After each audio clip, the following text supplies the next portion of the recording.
ভয়ের সংস্কৃতি কায়েম করতে হাসিনা আমলের নজিরবিহীন গুম খুন, দৃষ্টান্তমূলক শাস্তি চান মানবাধিকার কর্মীরা। অত্যাধিক হারে মানবাধিকার লঙ্ঘন আমার মনে হয় ইতিহাসে আমাদের আশেপাশেও কোথাও হয় নাই। ঘটনার দায় সাবেক প্রধানমন্ত্রী বা তার মন্ত্রিপরিষদ এড়াতে পারবেন না। চিলাহাটি দর্শনা রুটে ভারতকে একতরফা ট্রানজিট সুবিধা দেওয়ার অভিযোগ, দেশের স্বার্থে সিদ্ধান্ত পুনর্বিবেচনার দাবি। পৌষের আগেই দেশের উত্তর পশ্চিমাঞ্চলে জেঁকে বসেছে শীত, কুয়াশায় ৩.৫ ঘন্টা বন্ধ থাকার পর ফেরি চলাচল শুরু। এবং সিরিয়ায় উগ্রবাদ ঠেকানোর অজুহাতে অব্যাহত ইসরায়েলি হামলা, বিদ্রোহী সহ বিরোধী জোটের সরকার গঠনের তোড়জোড়।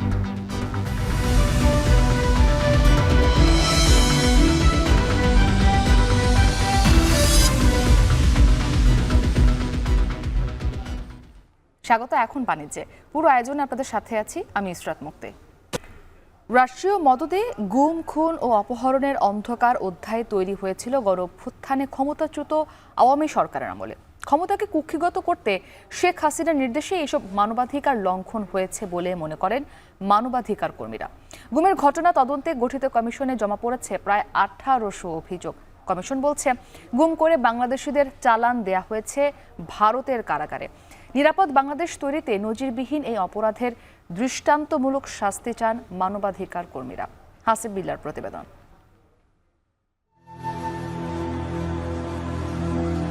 স্বজন ফেরার অপেক্ষায় এক যুগ। গণঅভ্যুত্থানে শেখ হাসিনা পালিয়ে গেলেও তার স্বৈরাচারী শাসনের বিরুদ্ধে যারা হুমকি হয়ে দাঁড়িয়েছিল তারা আজও ঘরে ফিরেনি। 2013 সালে 4 ডিসেম্বর রাত্রে স্বামীর র্যাব বাসা থেকে উঠায় নিয়ে আসার পরের থেকে ওই থেকেই গুম, আর আমরা কোনো খোঁজ খবর জানি না। আমার মনে হয় উনি বেঁচে আছে, আমরা পাবো, কারণ বাকিটা আল্লাহ পাক জানে। বিশ্ববিদ্যালয় পড়ুয়া বড় ভাইকে হারিয়ে আজও স্মৃতি হাতড়ে বেড়ান নুসরাত জাহান লাবণী। এরই মধ্যে কেটে গেছে 12 বছর। আমি কোনো একটা ঈদে আমি হাসতে পারি না। আমার মার চোখের পানি, আমার মা বিলাপ করে কান্না করেন যে ওই সন্তান নামাজে যাচ্ছে, আমার ছেলে কোথায়? ওকে বেঁচে আছে, আল্লাহ যদি ওকে বাঁচিয়ে রেখে থাকে, ও কী করছো, ঠিক আছে তো কবে আসবে? আজকে তো চলে আসে। সুমন ভাইয়ের মা খুঁজে বেড়ায়, রিক্সা নিয়ে কাজের লোক নিয়ে বের হয়ে যায়, একে দেখ না আমার ছেলেকে ফেরত দিয়ে গেছে কিনা। গুমের ঘটনা তদন্তে দেশের ইতিহাসে প্রথম কমিশন গঠন করে অন্তর্বর্তী সরকার, যেখানে 2010 সালের 1 জানুয়ারি থেকে 2024 সালের 5 আগস্ট পর্যন্ত গুমের ঘটনায় 1800টি অভিযোগ পায় কমিশন। এর মধ্যে 400টি অভিযোগ যাচাই বাছাইয়ে সবচেয়ে বেশি অভিযোগ র্যাবের বিরুদ্ধে। এদিকে গুম হওয়াদের অনেকে বেঁচে ফিরলেও 3 শতাধিক ব্যক্তি এখনও নিখোঁজ, যাদের কেউ কেউ ভারতের কারাগারে থাকতে পারে বলে অনুমান করছে গুমের ঘটনা তদন্তে গঠিত কমিশন। অনেককে বাংলাদেশে গুম করে রাখা হয়েছে দীর্ঘ সময়, তারপর চালান দেওয়া হয়েছে ভারতে, এবং ভারতের কারাগারগুলিতে তাদের অবস্থান অনেকের ছিল, মুক্তি পেয়েছেন, অনেকে এখনও কারাগারে আছেন, এরকম তথ্য আমরা পাচ্ছি। ফলে দুই দেশের মধ্যে এক ধরনের ব্যবস্থা চালু ছিল যে এই দেশের অপরাধীদেরকে ধরে জিজ্ঞাসাবাদের নামে সময় ক্ষেপণ করে যখন এটা সামাল দেওয়া যাচ্ছিল না তখন ভারতে পাঠিয়ে দেওয়া এবং ভারতের অপরাধীদেরকে এখানে পাঠিয়ে দেওয়া। মানবাধিকার সংগঠন অধিকার বলছে, 2009 থেকে 2023 সাল পর্যন্ত আওয়ামী লীগ শাসনামলে দেশে বিচার বহির্ভূত হত্যাকাণ্ডের শিকার 2699 জন। 2024-এর গণহত্যা যোগ করলে এ সংখ্যা দাঁড়াবে প্রায় 4000-এ। ঘটনার বিশ্লেষণ করলে দেখা যায় নির্বাচনের আগে বিচার বহির্ভূত হত্যার সংখ্যা সবচেয়ে বেশি। জোর করে ক্ষমতা দখল ও ভয়ের সংস্কৃতি কায়েম করতেই খুন-গুম করা হয়েছে বলে অভিযোগ মানবাধিকার সংগঠনগুলোর। গোপন বন্দিশালা উন্মুক্ত করার দাবি তাদের। এত অত্যাধিক হারে মানবাধিকার লঙ্ঘন আমার মনে হয় ইতিহাসে আমাদের আশেপাশেও কোথাও হয় নাই। প্রত্যেকটা ইলেকশনের আগে এটা এত ম্যাসিভভাবে করা হয় যেন মানুষ চুপ হয়ে যায়। তৎকালীন আওয়ামী অপশক্তির উপরের কিছু মানুষ হয়তো চলে গেছে, বাট যাদের এগেনস্টে অ্যালিগেশন, যে স্ট্রাকচারটা তো আসলে বিরাজমান এখন। মানবাধিকার সংগঠনগুলো বলছে শেখ হাসিনার শাসনামলে রাজনৈতিক প্রতিপক্ষকে দমন করা হয়েছে কঠোরভাবে, বন্ধ বা দখল করে নিয়ন্ত্রণ করা হয়েছে গণমাধ্যম। সামাজিক যোগাযোগ মাধ্যমেও শেখ হাসিনা বা শেখ মুজিব বিরোধী বক্তব্য দেয়ায় মামলা বা গ্রেফতার করা হয়েছে। গত 15 বছরে ভোটের মাধ্যমে প্রতিনিধি বেছে নেওয়ার অধিকার পায়নি জনগণ। এরকম একটি অবস্থায় নিজেদের ক্ষমতাকে কুক্ষিগত করার জন্য, ধরে রাখার জন্য তারা মূলত সব দিকে মানবাধিকার লঙ্ঘন করেছেন। ভয়ের সংস্কৃতি বহমান রাখা হয়েছে সমাজে, যাতে কেউ টু শব্দটি করতে না পারে সরকারের বিরুদ্ধে, কেউ যাতে সরকারের বিরুদ্ধে কোনো আন্দোলন গড়ে তুলতে না পারে। তারাই ঘটনা ঘটাতে সাহায্য করেছেন, নির্দেশ দিয়েছেন, এবং ঘটনার দায় সাবেক প্রধানমন্ত্রী বা তার মন্ত্রিপরিষদ এড়াতে পারবেন না। এদিকে আন্তর্জাতিক অপরাধ ট্রাইব্যুনালে গুম সম্পর্কিত ধারা যুক্ত হবার পরে প্রতিনিয়ত জমা হচ্ছে অভিযোগ। এখন পর্যন্ত 70টি গুমের অভিযোগ জমা পড়েছে। যেহেতু আমাদের এখন আইনের সুযোগ তৈরি হয়েছে, যারা যেই অবস্থায় গুম হয়েছে আমরা চাইলে এটা এন্টারটেইন করতে পারবো। Domestic tribunal but international standard maintain করে, অর্থাৎ হিউম্যান রাইটস অ্যাকনলেজ করে যে সমস্ত এনেকমেন্ট আছে বিরাজমান, সেইগুলোকে আমরা কমপ্লাই করে এখানে কিন্তু আমরা সুষ্ঠু বিচারগুলো এনশিওর করব। জুলাই আগস্টে গণহত্যার বিচারের পর গুমের বিচারকেই সবচেয়ে বেশি গুরুত্ব দিচ্ছে অপরাধ ট্রাইব্যুনাল। সংবিধানে প্রতিটি নাগরিকের মৌলিক মানবাধিকার নিশ্চিতের উল্লেখ থাকলেও গত 15 বছরে বারবার প্রশ্নবিদ্ধ হয়েছে মানুষের মৌলিক অধিকার। শুধুমাত্র ভিন্নমত প্রকাশের অভিযোগে আইন প্রয়োগকারী সংস্থাদের ব্যবহার করে বিচার বহির্ভূত হত্যা, গুম কিংবা খুনের ঘটনা ঘটেছে হাজার হাজার। ভুক্তভোগীরা এই আদালত প্রাঙ্গণে বারবার ঘুরলেও সুবিচার পাননি, কেউ কেউ মামলার সাহসও করেননি। তা এখন সময় এসেছে এমন দৃষ্টান্তমূলক শাস্তি দেওয়ার, যেখানে কোনো সরকার কিংবা আইন প্রয়োগকারী সংস্থা সাহস না করে কোনো মানবাধিকার লঙ্ঘনের। হাসিব বিল্লাহ, এখন, ঢাকা। এদিকে আন্তর্জাতিক মানবাধিকার দিবস উপলক্ষে জাস্টিস ফর প্যালেস্টাইন র্যালি করেছে ঢাকা বিশ্ববিদ্যালয়ের শিক্ষার্থীরা। সকালে ঢাকা বিশ্ববিদ্যালয়ের মল চত্বর থেকে র্যালি শুরু হয়ে আগারগাঁও সামরিক জাদুঘর, চন্দ্রিমা উদ্যান ঘুরে ক্যাম্পাসে এসে শেষ হয়। এ সময় ইউনিসেফ অফিসের সামনে হাজারো শিশু হত্যার খলনায়ক বেনিয়ামিন নেতানিয়াহুর কুশপুত্তলিকা দাহ করা হয়। আয়োজকেরা জানায়, গাজা সহ পুরো ফিলিস্তিন, কাশ্মীর, মিয়ানমার এবং বিশ্বের বিভিন্ন দেশে চরমভাবে মানবাধিকার লঙ্ঘিত হচ্ছে। অনতিবিলম্বে যুদ্ধ বন্ধ এবং ফিলিস্তিনের সমস্যার সমাধানে স্থায়ী পদক্ষেপ গ্রহণের জন্য আন্তর্জাতিক নেতৃবৃন্দের প্রতি আহ্বান জানান তারা। বলেন, বর্বর ইসরায়েলি বাহিনীর হামলা থেকে নারী, শিশু, বৃদ্ধ, ছাত্র, শিক্ষক, ইমাম, মুয়াজ্জিন, বুদ্ধিজীবী কেউই রেহাই পাচ্ছেন না।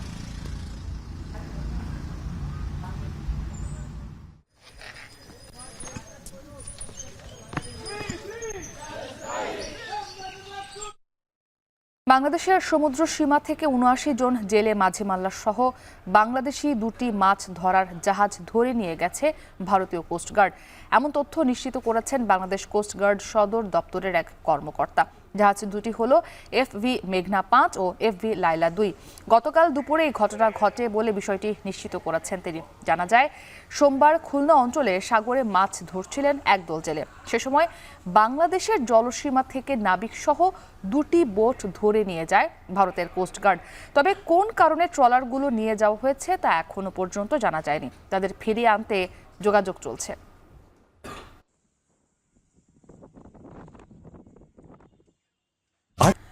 চিলাহাটি, পার্বতীপুর, সান্তাহার, দর্শনা রুটে ভারতকে একতরফাভাবে ট্রানজিট দেওয়া হয়েছে বলে অভিযোগ বিশেষজ্ঞদের।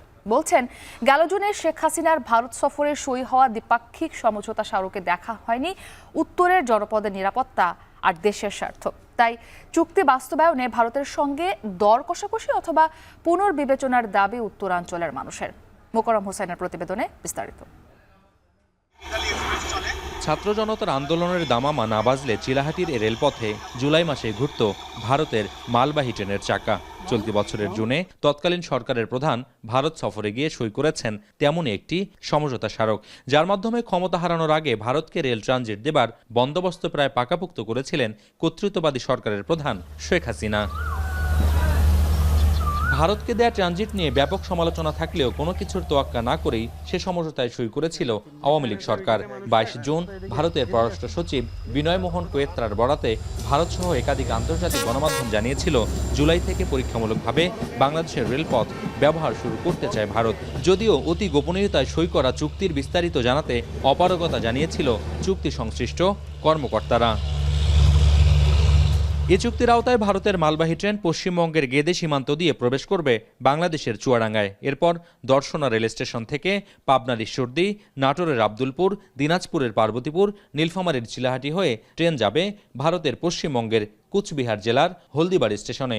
সেখান থেকে রেললাইনটি যাবে ভুটান সীমান্তবর্তী ডালগাঁও স্টেশন পর্যন্ত।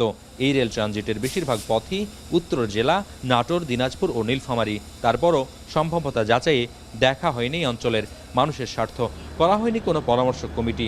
জনমত যাচাই ছাড়া আওয়ামী লীগ সরকারের এই সিদ্ধান্ত দেশের স্বার্থ পরিপন্থী বলছেন উত্তর জনপদের সচেতন নাগরিকরা। আজ থেকে প্রায় ৮০-৮৫ বছর আগে যে রেল লাইন হয়েছে, সেই রেল লাইনের উপর দিয়ে এত ভারী যান যাবার মতো ক্ষমতা আছে কি না আমাদের, সে বিষয়গুলো, এবং আমাদের রেভিনিউ কীরকম আসবে, আমাদের যাওয়ার জন্য যে ট্রানজিটগুলো লাগবে সেই ট্রানজিটগুলো শুধুই কি এটা পণ্য পরিবহন হবে? ট্রানজিট চালু করতে অবকাঠামো উন্নয়ন, চুক্তি শর্ত, শুল্ক, অর্থায়ন কিংবা অন্য কোনো বিষয়ে কিছুই জানানো হয়নি বাংলাদেশ বা ভারতের পক্ষ থেকে। রেল সংশ্লিষ্টরা বলছেন দর্শনা চিলাহাটি রেলপথ বেশ পুরনো, তবুও এই পথে ইতোমধ্যে 6টি সেকশনের মধ্যে 3টি ওভারলোডেড। এছাড়া আব্দুলপুর সান্তাহার ও সান্তাহার পার্বতীপুর সেকশনে ক্ষমতার অতিরিক্ত 14টি ট্রেন চলছে। বাড়তি ট্রেন চলছে পার্বতীপুর চিলাহাটি সেকশনেও। এ অবস্থায় ভারতের সঙ্গে রেল ট্রানজিট চুক্তিতে কতটা লাভবান হবে বাংলাদেশ? আমরা এটা থেকে খুব বেশি বেনিফিটেড হওয়ার সম্ভাবনা নেই। একটা সম্ভাবনা আমরা এখান থেকেই দেখতে পাই, সেটা হচ্ছে যদি আমরা এটাকে বার্গেনিং টুল হিসেবে ইউজ করতে পারি। যদি বার্গেনিং টুল হিসেবে ইউজ করতে পেরে আমরা এটাকে নন টেরিফ যে ব্যারিয়ার এবং সীমান্ত সমস্যা, পানি চুক্তি, এই বিষয়গুলো যদি আমরা আদায় করে নিতে পারি, তাহলে হয়তো বোথ সাইড বেনিফিটেড হওয়ার একটা সম্ভাবনা আমরা দেখতে পাই। দেশে ব্রডগেজ রেলপথে ভার বহনের ক্ষমতা ওয়াগন প্রতি 22.5 টন। বিপরীতে ভারতের রেলপথ বহন করে ওয়াগন প্রতি 22.82 টন। চুয়াডাঙ্গার দর্শনা থেকে দিনাজপুরের পার্বতীপুর হয়ে নীলফামারীর চিলাহাটি পর্যন্ত রেলপথের বেশিরভাগ অংশই বেশ পুরনো, যে কারণে ভার বহনের ক্ষমতাও কম। এমন বাস্তবতায় ভারতীয় মালবাহী ট্রেন নিয়মিত চলাচল শুরু করলে বাংলাদেশের অংশের এই রেলপথ কতটা ভার বহন করতে পারবে সে প্রশ্ন তো আছেই, সঙ্গে উঠছে ভূরাজনৈতিক প্রেক্ষাপটে নিরাপত্তার বিষয়টিও।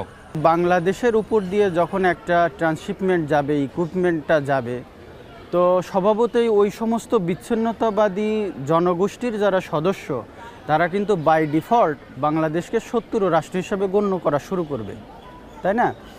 তো সেটা যদি হয় তাহলে বাংলাদেশ এই অহেতুক ঝুঁকি নিবে কিনা? বাংলাদেশের রেলপথ ব্যবহার করে ভারতের 7 সিস্টার্স রাজ্যগুলোতে পণ্য পরিবহনে দূরত্ব কমবে 300 কিলোমিটার। তাই রেল ট্রানজিটের সুবিধা একমুখী না হয়ে যেন পারস্পরিক হয়, সে বিষয়টি নিশ্চিত করতে দর কষাকষিতে নতজানু না হয়ে চুক্তি পুনর্বিবেচনার পরামর্শ এই বিশেষজ্ঞের।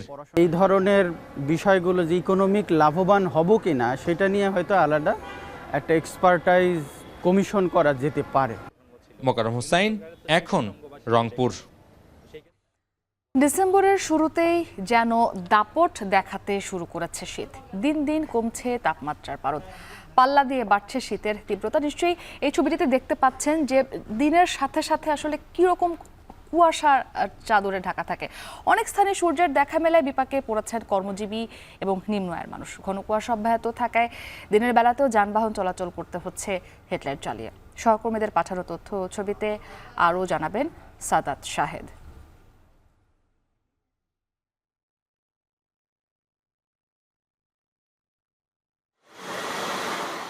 কুয়াশা ঢাকা ভোরের শহর, পৌষের আগেই পৌষালি শীত। গাছের পাতায় শিশির ঝরার টুপটাপ শব্দ, পথের ঘাসের ডগায় শিশিরের মুকুট। রাজশাহী নগর জুড়ে বদলে যাওয়া প্রকৃতিতে এখন শীতের দাপট। তীব্র ঠান্ডার কারণে সকালবেলা রাজশাহীর নগরীতে তেমন একটা দেখা মেলে না নগরবাসীর। বেলা গড়ালেও দেখা নেই সূর্যের। কুয়াশার সাথে হিমেল হাওয়া কাবু করেছে দিনমজুর ও নিম্ন আয়ের মানুষদের। কাজে যেতে না পেরে বিপাকে পড়েছেন শ্রমজীবীরাও। আবহাওয়া অফিস বলছে এমন তীব্রতা থাকতে পারে আরও একদিন। উত্তরের প্রবেশদ্বার সিরাজগঞ্জেও বেড়েছে শীত ও ঘন কুয়াশার তীব্রতা। বেলা বাড়ার সাথে সাথে কুয়াশা কিছুটা কমলেও হেডলাইট জ্বালিয়ে চলাচল করছে অধিকাংশ যানবাহন। এতে গন্তব্যে পৌঁছাতে অতিরিক্ত সময় লাগছে মহাসড়ক ব্যবহারকারীদের। কুয়াশা পরিবারে রাস্তাঘাট দেখা যায় না, দুর্ঘটনার সংখ্যা বেশি থাকে। যতটুকু সম্ভব হয় চালাই, তাহলে আমরা সাইড করে দিই। ঠান্ডার ভিতরে চালানো সম্ভব না, আপনার কাপ আসে। এদিকে শীতের তীব্রতা বেড়েছে দক্ষিণ পশ্চিমের জেলা চুয়াডাঙ্গায়। মঙ্গলবার সকালে জেলায় সর্বনিম্ন তাপমাত্রা রেকর্ড করা হয় 15 ডিগ্রি সেলসিয়াস। তবে হিমশীতল বাতাস এই অঞ্চলে শীতের তীব্রতা বাড়িয়ে দিচ্ছে কয়েক গুণ। কুয়াশার জন্য ধরেন কিছু দেখা যাচ্ছে না, রাস্তাঘাটে আমাদের গাড়ি চালানো খুবই অসুবিধা। আরে ভাব হইতেই নেই বাবা, শীতে প্যাসেঞ্জারই উঠতে যাচ্ছে না, হয় কি হবে। তাপমাত্রা আরও কমার পাশাপাশি সামনে শীতের তীব্রতা আরও বাড়বে বলে জানিয়েছে আবহাওয়া বিভাগ। সাদাত শাহেদ, এখন। ঘন কুয়াশার কারণে দুর্ঘটনা এড়াতে 3.5 ঘন্টা বন্ধ থাকার পর চালু হয়েছে পাটুরিয়া দৌলতদিয়া নৌপথে ফেরি চলাচল। এ নিয়ে আরও জানাতে পাটুরিয়া ঘাট থেকে যুক্ত হয়েছেন আসাদ জামান। আসাদ, এই মুহূর্তে ঘাটের সবশেষ পরিস্থিতি কেমন দেখছেন জানাবেন। নদীর দুই পারে আটকে থাকা যে যানবাহনগুলো রয়েছে সেগুলো পারাপার হচ্ছে কিনা?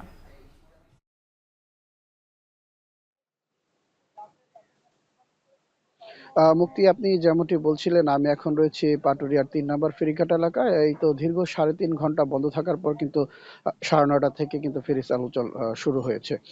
তো পাটুরিয়া ঘাটের যে পার রয়েছে, এই পার আমরা দেখতে পেয়েছি যে প্রায় শতাধিক পণ্যবাহী ট্রাক এবং 8টি আমরা এই বাস, যাত্রীবাহী বাস দেখতে পেয়েছি। একটু আগে যে ফেরিটা চলে গেল, সেই ফেরিতে করে কিন্তু 4টি বাস আমরা চলে যেতে দেখেছি। এখন এই পাটুরিয়া প্রান্তে মাত্র 4টি যাত্রীবাহী বাস রয়েছে এবং শতাধিক পণ্যবাহী ট্রাক রয়েছে। তো আমি এই জায়গার যে ঘাট ম্যানেজার রয়েছে তার সাথে কথা বলেছি।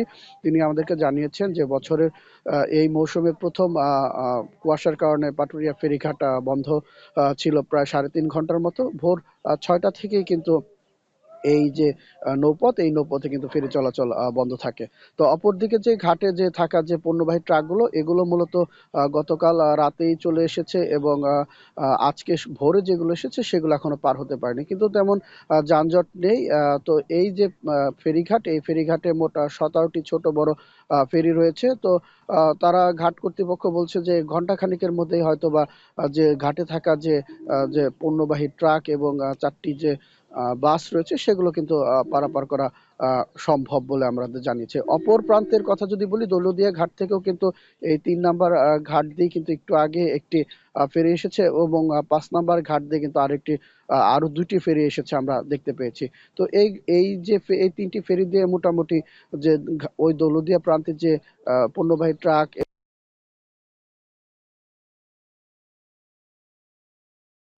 আসাদ জামান যুক্ত ছিলেন পাটুরিয়া ঘাট থেকে। এদিকে শীতের তীব্রতা বাড়ায় বরিশালে বাড়ছে ঠান্ডাজনিত রোগীর সংখ্যা। আক্রান্তদের মধ্যে বেশিরভাগই শিশুরা। এ নিয়ে আলোচনাতে বরিশাল শের-ই-বাংলা মেডিকেল কলেজ হাসপাতাল থেকে যুক্ত হয়েছেন অমিত হাসান। অমিত, হাসপাতালে প্রতিদিন কতজন শিশু ভর্তি হচ্ছেন ঠান্ডাজনিত রোগে জানাবেন, এবং চিকিৎসকরা এই ব্যাপারে আসলে কি ধরনের পরামর্শ দিচ্ছেন অভিভাবকদের? মুক্তি, বরিশালে বেশ কয়েকদিন ধরে ঠান্ডাজনিত রোগে আক্রান্তের সংখ্যা বাড়ছে। বিশেষ করে নিউমোনিয়া, ব্রঙ্কিটাইটিস সহ নানা ধরনের শীতজনিত যে রোগগুলো আছে সেগুলোতে আক্রান্ত হচ্ছে, এবং বেশিরভাগ আক্রান্ত হচ্ছে শিশু এবং বয়স্ক যারা রয়েছেন তারা। এবং প্রতিদিন যদি হাসপাতালের কথা বলি, হাসপাতালটিতে প্রতিদিন প্রায় 300-র অধিক রোগী কিন্তু প্রতিদিন ভর্তি থাকছে এবং হিমশিম খাচ্ছেন কিছুটা চিকিৎসকরা সেবা দিতে, তবে সেবা পুরোপুরি পাচ্ছেন বলে জানিয়েছেন যারা রোগী কিংবা রোগীর স্বজনরা রয়েছেন। তবে পরিবেশের কিছুটা সমস্যা জানিয়েছেন, যে পরিবেশগত কিছুটা সমস্যা রয়েছে, যেমন ওয়াশরুমে আসলে কিছুটা সমস্যা পড়ছেন তারা। এছাড়া পরিবেশটা খুব খারাপ, এক বেডে 2-3 জন করে চিকিৎসা নিতে হচ্ছে, এই ধরনের কিছু অভিযোগ আসলে যারা রোগীর স্বজনরা রয়েছেন তারা করেছেন। তবে চিকিৎসা সেবা নিয়ে কোনো ধরনের অভিযোগ কিন্তু তারা করেননি।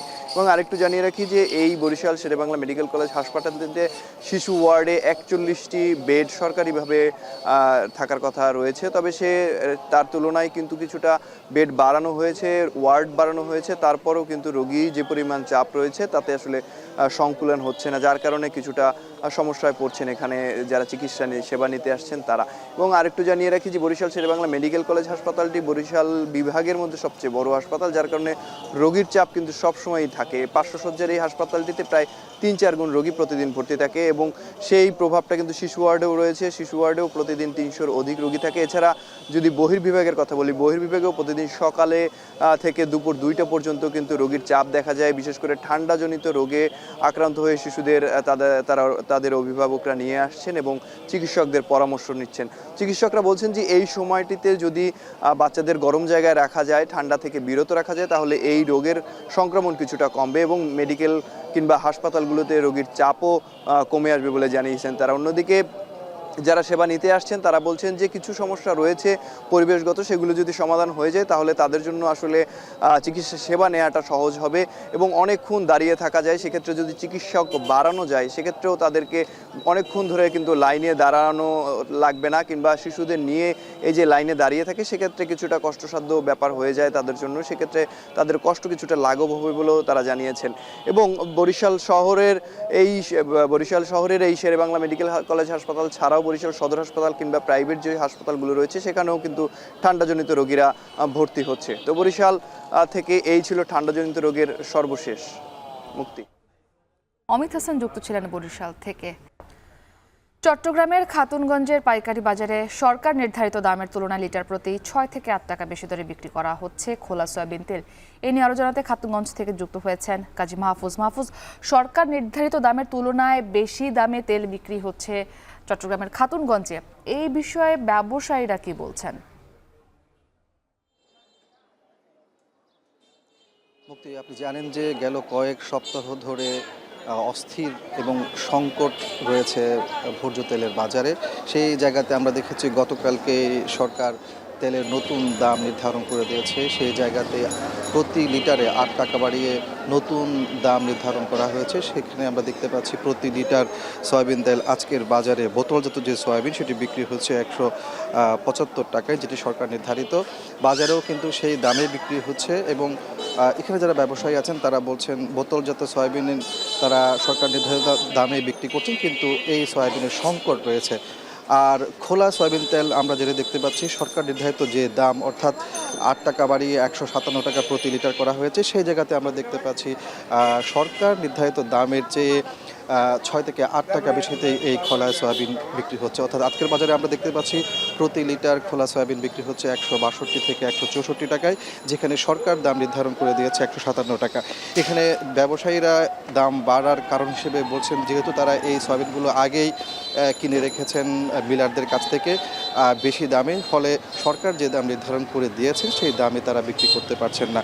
আর তেলের সংকটের বিষয়টিও কিন্তু আমরা এখানে দেখতে পাচ্ছি। এখানে ব্যবসায়ীরা বলছেন মিলাররা তাদের বিশেষ করে পাইকার এবং খুচরা ব্যবসায়ীদের চাহিদা অনুযায়ী তেল সরবরাহ করছেন না, ফলে বাজারে খোলা তেলের এক ধরনের সংকট রয়েছে। একই সাথে বোতলজাত যে সয়াবিন সেটিরও কিন্তু সংকট আমরা দেখতে পাচ্ছি। এমন অবস্থায় তারা কয়েকটি কারণকেই দায়ী করছেন। মিলারদেরকে এই ক্ষেত্রে যদি সরকার এক ধরনের চাপ প্রয়োগ করে, তারা যেহেতু কেউ অভিযোগ করছেন যে মিলাররা এই কৃত্রিম সংকটটা তৈরি করেছেন, আবার কেউ বলছেন বিশ্ববাজারে তেলের দাম বেড়েছে, সেই প্রভাবটি কিন্তু দেশের বাজারে এসে পড়েছে। তারা এক্ষেত্রে বলছেন যে বিশ্ববাজারে বর্তমানে প্রতি টন সয়াবিন তেল বিক্রি হচ্ছে $1200, যা চলতি বছরের এপ্রিলে বিক্রি হয়েছিল $1035। সেই জায়গাতে আসলে প্রভাবটি দেশের বাজারে এসে পড়েছে।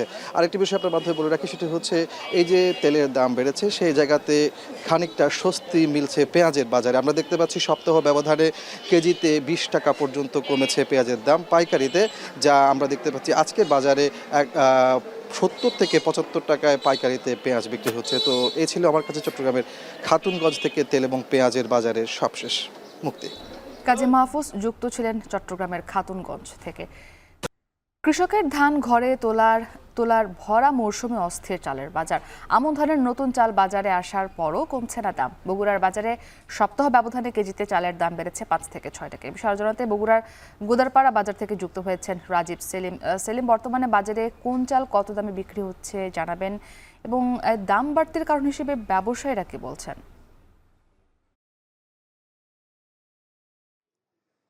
মুক্তি অগ্রহায়ণ মাস একেবারে শেষের পথে।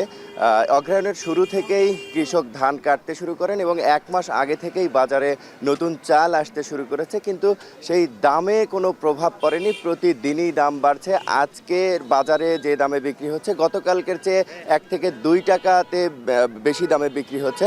আর আজকে যে চালের বাজার, এই চালের বাজার সপ্তাহের ব্যবধান যদি বলি সেই ক্ষেত্রে 5 থেকে 7 টাকা বেড়েছে প্রতি কেজিতে চালের বাজার। ব্যবসায়ীরা বলছেন যে সিন্ডিকেটের প্রভাব তো চালের বাজারে রয়েছেই, সেই সাথে কৃষক পর্যায় থেকে এই খুচরা পর্যায়ে চাল আসতে প্রায় বেশ কয়েকটি হাত বদলের কারণে চালের দাম বাড়ছে। কাটারি গত সপ্তাহে বিক্রি হয়েছে 68 টাকা, আজকের বাজারে সেটি বিক্রি হচ্ছে 72 থেকে 75 টাকা। পুরাতন 28 যেটি, সেটি গত সপ্তাহে বিক্রি হয়েছে 59 টাকা, যেটি আজকের বাজারে বিক্রি হচ্ছে 62 থেকে 63 টাকা।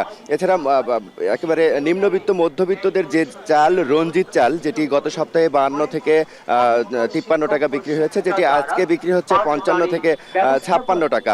ভরা মৌসুমে এমন দামে আসলে বিপাকে পড়েছেন সাধারণ ক্রেতারা। এদিকে কৃষি সম্প্রসারণ অধিদপ্তর কিন্তু বলছেন যে এবছর তাদের যে লক্ষ্যমাত্রা ছিল সেটি তারা অর্জন করতে পেরেছেন। এবছর বগুড়ায় সব মিলিয়ে ধানের আবাদ করা হয়েছিল 1,83,490 হেক্টর জমিতে, যেখান থেকে প্রায় 6 লাখ মেট্রিক টন চাল উৎপাদন হয়েছে।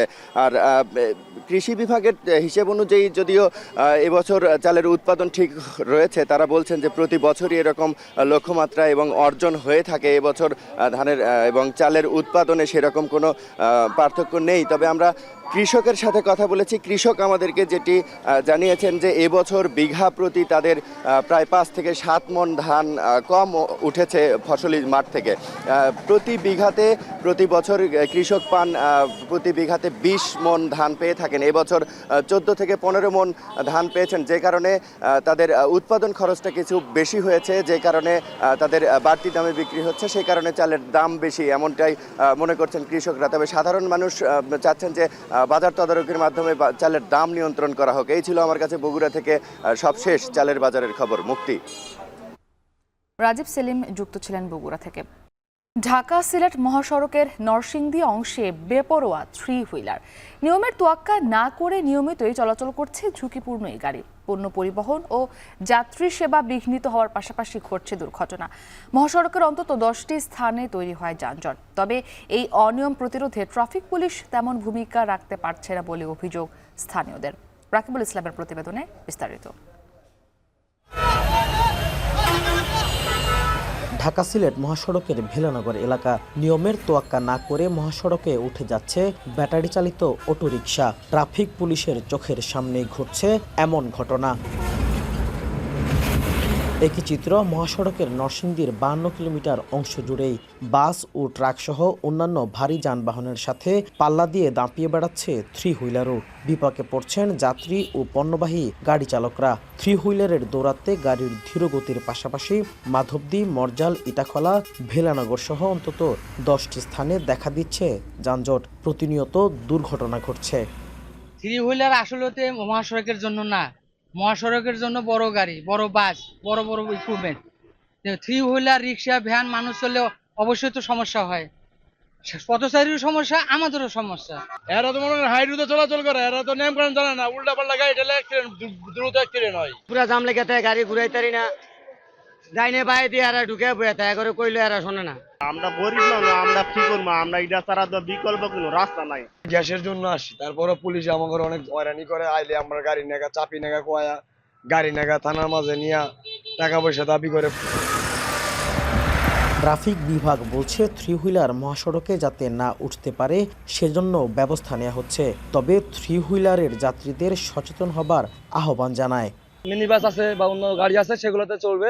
আর যেগুলো 3 হুইলার সেগুলো যদি না ওঠে, সেগুলো যদি ব্যবহার না করে, তাহলে অবশ্যই এই নিয়ন্ত্রণ সম্ভব। পাশাপাশি আমরা আইন শৃঙ্খলা রক্ষাকারী বাহিনী, পুলিশ অবশ্যই সচেষ্ট, সবসময় সচেতন। আমরা চাচ্ছি যে এই গাড়ি যাতে রাস্তায় না ওঠে, এবং এর জন্য আমরা আইনের সঠিক প্রয়োগ করছি, মামলা দিচ্ছি। মহাসড়কে 3 হুইলার চলাচল বন্ধ হলে দুর্ঘটনা রোধের পাশাপাশি পণ্য এবং যাত্রী পরিবহন সেবা হবে নির্বিঘ্ন, এমনটাই মনে করছে পরিবহন সংশ্লিষ্টরা। রাকিবুল ইসলাম, এখন নরসিংদী। বিজয়ের 53 বছরে বিশ্বের বুকে স্বাধীন বাংলাদেশের যা কিছু অর্জন, এর মধ্যে অন্যতম তৈরি পোশাক খাত। বাংলাদেশে তৈরি জামাকাপড় ইউরোপের গণ্ডি পেরিয়ে যুক্তরাষ্ট্র ও কানাডাতেও সমাদৃত। তবে সম্প্রতি রপ্তানি কমার প্রভাব পড়েছে আউটলেটগুলোতে। বাজারে আধিক্য প্রতিদ্বন্দ্বী ভিয়েতনাম, কম্বোডিয়া, ভারত ও পাকিস্তানের, যা রীতিমতো বাড়াচ্ছে উদ্বেগ। কানাডা থেকে আরও জানাবেন সৈয়দ ইফতেখার।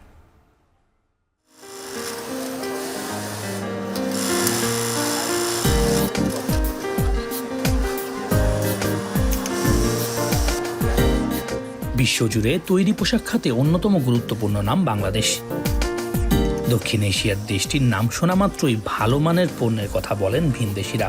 স্বাধীনতার পর পোশাক খাতে বাংলাদেশের সবচেয়ে বেশি সুনাম অর্জন সত্ত্বেও সম্প্রতি রফতানি কমে যাওয়ায় সংকটের মুখোমুখি গুরুত্বপূর্ণ এই শিল্প।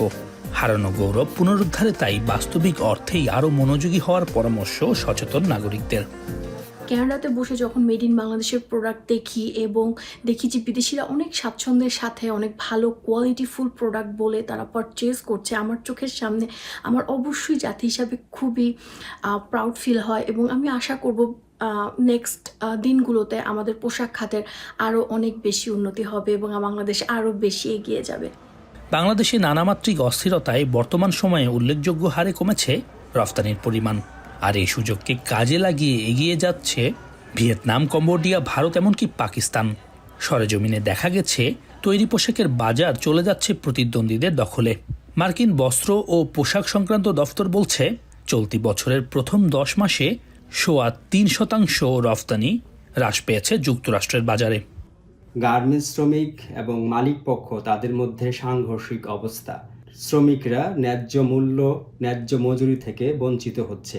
বাংলাদেশের অদূর ভবিষ্যতে যদি রপ্তানি বাড়াতে হয়, বৈদেশিক মুদ্রা অর্জন করতে হয়, তাহলে এই দুইটি বিষয় তার সাথে যেসব পারস্পরিক বিষয় রয়েছে সেগুলোর সমাধান জরুরি। 2026 সালের পর ইউরোপীয় ইউনিয়ন সহ উন্নত দেশের বাজারগুলোই বাংলাদেশের জন্য বন্ধ হতে যাচ্ছে ডিউটি ফ্রি সুবিধা।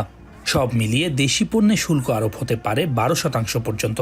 এতে রফতানি আয় কমতে পারে 10%-এর বেশি। তাই গৌরবের মেড ইন বাংলাদেশ খ্যাত তৈরি পোশাকের মান ও বাজার ধরে রাখতে এখনই কার্যকরী পদক্ষেপ নেওয়ার আহ্বান সংশ্লিষ্টদের।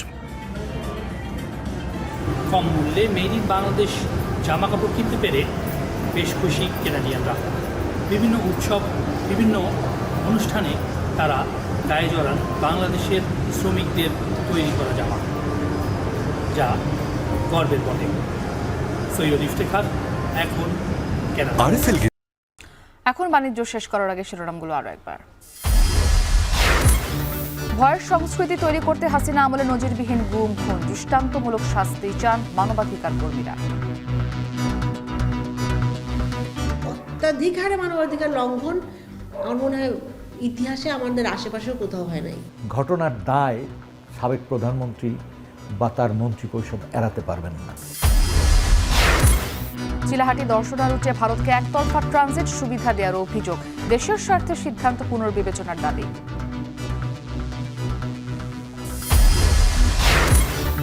পৌষের আগে দেশের উত্তর পশ্চিমাঞ্চলে জেঁকে বসেছে শীত, কুয়াশায় 3.5 ঘন্টা বন্ধ থাকার পর ফেরি চলাচল শুরু।